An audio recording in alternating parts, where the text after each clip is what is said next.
Well, hello again, everybody. This is John Norris of Trading Perspectives. As always, we have our good friend Sam Clement. Sam, say hello. John, how are you doing? Sam, I'm going to tell you what, buddy. I am doing absolutely awesome. And the reason why I'm doing so awesome is because people have been making money hand over fist ever since the Federal Reserve intimated, hey, we're not only done with this tightening cycle, we're going to start cutting rates next year. You could almost hear the collective sigh of relief. Sigh of relief is almost a cheer. Yeah, across markets, across. I can only imagine what real estate people were doing yesterday. Hey, and then listen, the ECB and the Bank of England said, hey, we're done. And we've talked about this. We've said kind of stick a fork in them. They're done. Yeah. And, is this balancing act of you can't say you're done because then the market offsets what you've done, and then you can't be done. It's this kind of awkward sort of place the Fed was in, and then that was over yesterday. Yeah.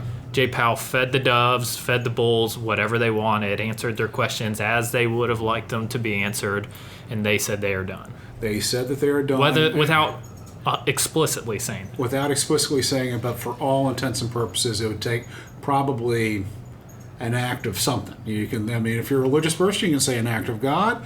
If you're a secular person, you can say an act of Congress. But it's going to take an act of something in order, in my estimation, for them to raise the overnight lending target yet another time. And the reason for it, Sam, is while the employment data is still pretty red hot, it's no longer white hot. It's maybe only orange hot or something like that. It's cooling off a little bit based on some of the metrics which we consider.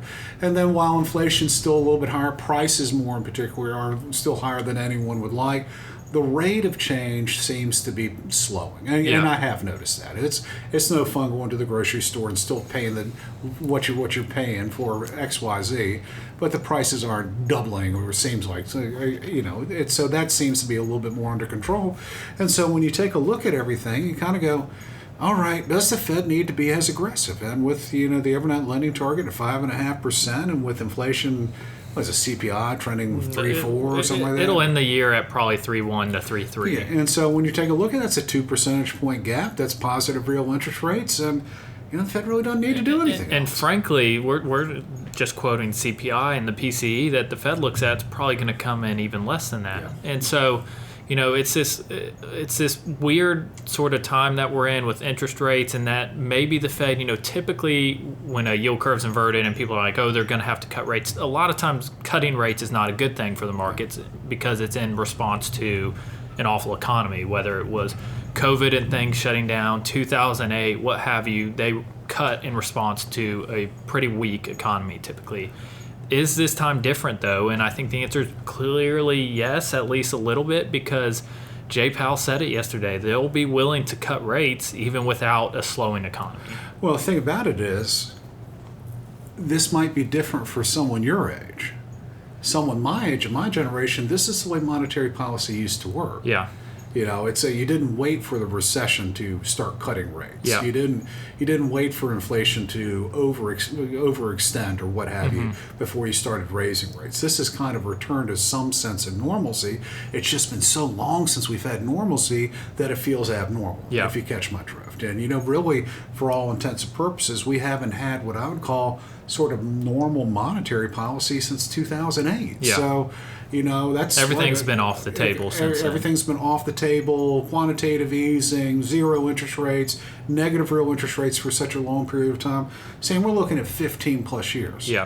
15 plus years. So that means people that are your age, they're 13. Yeah. When the Fed started all this shenanigans. So it seems different for you. For me, I'm going, this doesn't feel all that different if you catch my drift. Yeah, and I think it's been, we've talked about being the most talked about recession, not recession, kind of at least in a long, long time, where we haven't seen any. And again, we saw it today. We've seen more data come in, just continues to say, you can make it a Rorschach test and say, oh, there's some weakness here, weakness there, but it's hard. You can't argue that we're in a recession right now. The unemployment rate's in the 3s. Retail sales is still strong. People can find a job if they want it. Real wages are going up. Household wealth's at an all-time high.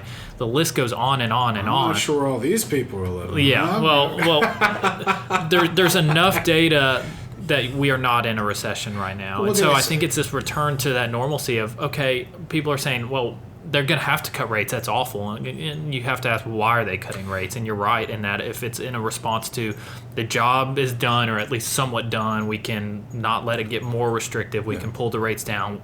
That it doesn't matter if the economy is still strong. We can still do that. Well, the thing about it is when people hear the word recession, you and I've talked about this quite a lot, and people are worried about that type of thing. Again, you're 28, right? Mm-hmm. We're close enough. Yeah. And so you're a pretty young guy. And so when people hear the word recession, your age, they're thinking, it's 08. It's 08, 100%. 100%. And even people closer to my age still think that. And people, when they hear the word recession, it's a negative word. So whenever you have a negative word like that, you're always going to jump to that worst case scenario. That my gosh, I can't believe that's going to happen. Historically, recessions aren't as bad as 2008 and 2009. Yeah. They're not as bad as the pandemic 2020. It's a couple percentage point uptick in unemployment, a couple quarters of a slowdown in GDP, and then you get back at it. And so when people that do what we do for a living calling for a recession this year, immediately people are getting their Irish up, just getting their, oh my gosh, what's going to happen? And it's not they're not thinking a couple quarters worth of slowdown. And so that's what the Fed's trying to avoid, a couple of quarters worth of slowdowns, the proverbial soft landing. I don't think there's anyone at the Fed that's sitting there saying, yeah, I see another 2008 coming down the pike, but yet there's still going to be people out there saying, my God, they're cutting rates. The devil must be coming to dinner. Yeah, and you're right. And the recency bias of recent recessions, it's been almost every other year for the last couple of years, at least, whether it's a recession or not. A market, the angst, the angst and the market's reaction. 2018, not really a recession, but we saw 2018 was awful. 2019 got a little better. The Fed calmed down. Last year, 2022, 2020 even. Obviously, there's an obvious one. Clearly. We don't need to talk about that. And then last year, probably the most painful year in the market, at least since 08. And you could argue even worse in the sense that there wasn't really a place to hide. The market as a whole wasn't down, but in 2008 there were some places that you could hide and be okay. And there was nothing like that really. Well, in 2008 certainly you couldn't hide in the stock market, but you could hide in the long bond. Sure. You could hide in the 2-year Treasury. You could hide in the 5-year Treasury. That stuff did really well. Last year, to your point, nothing worked. Yeah. Absolutely. Unless you were an energy trader, that's about the only thing. That's about it. But is this time different? I'd say, different for you all, but my generation, no, this isn't necessarily terribly different. This is just the way monetary policy is supposed to work. So that leads me to the question, since we probably view monetary policy maybe slightly differently, is the Fed right now, is it the best thing for them to do to stop raising the overnight lending target? And is it going to be prudent for them to start cutting the overnight lending target next year? 100% yes. And we've talked about this. We've talked about it off the podcast, on the podcast. The saying "higher for longer" is the CNBC. Every other person's talking about that and what it means, and the job is at least directionally done. They've done. Even back to 2020, I think what we've gone through the last 18 months or 2 years, really, I guess now, is far and away, I think, worth it for what we saved ourselves from possibly happening in 2020. There's obviously repercussions and the support provided to it, but I think the Fed, they've done a phenomenal job with the cards that they've been dealt with, the economic gloom and doom there could have been in 2020. I think the job is done. I think they did the right thing, and I think they're on the path to a possible slow landing or soft landing, and that doesn't mean there's not going to be some pain in some areas, but they have said they don't have to have even a recession to have a soft landing. Yeah. They can pull rates down and the economy be doing fine if inflation continues to come down. So I think that's where it's different, and that's where they're right, and I think they're looking at it through the right lens, that if inflation does come down, we can bring rates down, keep them the same level of restrictiveness, and soft-ish landing. The definitions are probably different for people, but... Well, that's one of the things when you're sitting there talking, that's what I'm thinking about. The definitions are different for different people, because the first one you were talking about was, obviously you're talking about soft landing, but then also higher for longer. Yeah. What exactly does that mean? It seems on its face it's pretty straightforward, right? Yeah, rates... It's going to be higher for longer. Now, however, doing what we do for a living, does that mean higher in an absolute sense There's or two higher types in of a rates. relative sense? Because if you take the Fed on its face, higher for longer, that means that you assume that the Fed's going to keep the overnight lending target, the upper band of it, at 5.5% next year for at least longer, no matter what happens with inflation or the economy. You're going to sit there and say That's how a lot of people are looking at it. That's what they said. I'm going to take them at their word for it. However, you can also take the tack that the Fed's talking about higher for longer more in a relative sense. And that's that spread between inflation and what the upper band of the overnight lending target is. And let's say that's 2%. I mean, roughly that's about where it is right now. If the core PCE keeps trending lower, a little bit lower, might not get to 2% next year, but if it gets to 275, why would the Fed keep the overnight lending target at 550 just because? If they do, then it's getting even tighter policy. Well, it gets to be even tighter policy. By that point, they might as well start raising it again, if you catch my drift, because you were going to see that larger spread in positive real rates. So I'm of more of the camp that they're talking about higher for longer. They're talking about Real rates for longer. They want to keep a 1.5 to 2 percentage point spread between inflation and the overnight lending target, and I'm okay with that. So that's how I'm processing higher for longer. I could be dead wrong. However, I think the other people who are saying, "Hey, it's in absolute terms," I think ultimately, if I were a betting man on such things, I'd be betting that I'm right. Well, you kind of have to argue that you're right at this point when the Fed themselves, who's pretty bad at projecting things out. Hey, they said at least 3 next year. Yeah, and they said at least 3 next year. But this is also a Fed that back in 2021 was projecting rates to still be at less than 1% right now. And things changed so quickly. So and Powell changed quickly, or at least his stance. He went from a hawk to a duck pretty quick. In 6 weeks. In 6 weeks, his positioning changed enough. And they kind of relented. And so you're right, but to get that soft landing, you have to be, and they've talked about it, taking live meetings being live, being flexible based on the data. And if you're going to have a soft landing, you have to react to that data, you have to react to things softening and slowing. Well, I will tell you, in terms of soft landings, that's another one where it depends on what your definition is. If you consider a hard landing, hey, I'm going to crash into the runway. That's a hard landing, right? I guess. But what is a soft landing? A perfectly smooth landing that 737 you don't even bump at all. You just perfect. Or is a soft landing one where you're not feeling it in your throat? And I think it's kind of like it's a recession when. You don't lose your job? It's a recession when your neighbor loses their job, and it's a depression when you lose yours. Yeah. Jokingly, I think there's a little bit to that of a soft landing. No one's going to call it a soft landing if they lose their job. Yeah. Shockingly, lose their job and have trouble finding another. To them, that's not a soft landing at all. But a soft landing can be, wages aren't growing as much. They're hopefully keeping up with inflation, some real wage growth, nothing that anyone's super static about, but, they're keeping their jobs. Most people are. Some are having to find new jobs, are able to find new jobs. Maybe takes a little bit longer than it used to. But overall, it's not as that you don't have the people hopping from job to job and doubling their salary every 6 months almost that we saw. But, you don't want to lose your job. So if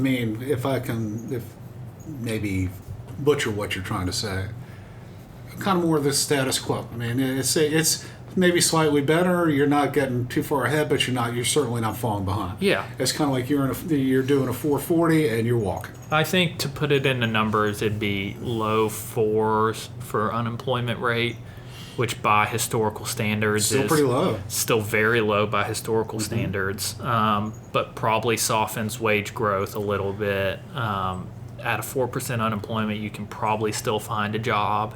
Yeah. It's truthfully, if you take a look at some of the demographic data that the Fed puts out every month with the employment situation report, and just do some of the demographics, if you have a college degree and you want a job, you can have it. Yeah. And it might not be the job that you want, might not pay as much as you want, but the unemployment rate for people with a bachelor's degree or higher, something like 2%. Yeah, Which, and if I know it sounds crazy, but you really can't go much below that. and again, people keep quoting, I think, the nominal amount of credit card debt. They're looking at the Fed produces this report, Yeah. and they're looking at one page and not the other page. The other page saying, oh my gosh, with the rally recently, we're at all-time highs for average Household net worth, yeah. for household net worth. We're at all-time highs still for home equity in houses. We're at all-time highs for a lot of positive categories. And people want to look at the shocking nominal numbers on one side and not the shockingly good nominal numbers on the other side. It's kind of like people have asked me about the nation's debt. I go, well, yeah, it's a problem. But it's more problem this size relative to GDP. It's kind of what you're saying in terms of the consumer debt. Yeah, I mean, in absolute numbers, it's huge. But compared to the size of the overall balance sheet, Yeah. it's manageable, at least for the time being. Yeah. So let me ask you this. I mean, basically, with what the central banks around the world are telling us this week, while inflation is not anywhere near most of their gauges, I think that's a fair statement. It is trending at least somewhat to that as opposed to the other way around. And the Fed has telegraphed rate cuts. You could argue the BOE and the ECB have sort of They'll done follow. that. They'll follow at some point. So riddle me this: in an upcoming election year, does it send the message that the Fed is far more focused on the economy not slipping into a recession or inflation? I think inflation. I understand that they're intertwined. I think inflation is still the bigger issue for the Fed, if that's the root of the question you're getting at. And I think that because, like we were saying, they've said they're willing to cut rates to loosen, at least nominally loosen, even if the economy doesn't really slow down. That's the biggest focus. And I think I'm probably disagreeing with the consensus that inflation isn't where the Fed would want it to be. I think it is where the Fed wants it to be, because we've always talked about that the data is looking back. We're including stuff from last December, January, February, March, trying to look forward. And I think if we look at the data forward, what's happened over the last 2-3 months, annualize that out where it's going to be forward looking, I think inflation is done. I think you stick a fork in it, the problem is solved there. What if I were to tell you that the absolute level of inflation really doesn't matter? Yeah, I don't think it does. I mean, if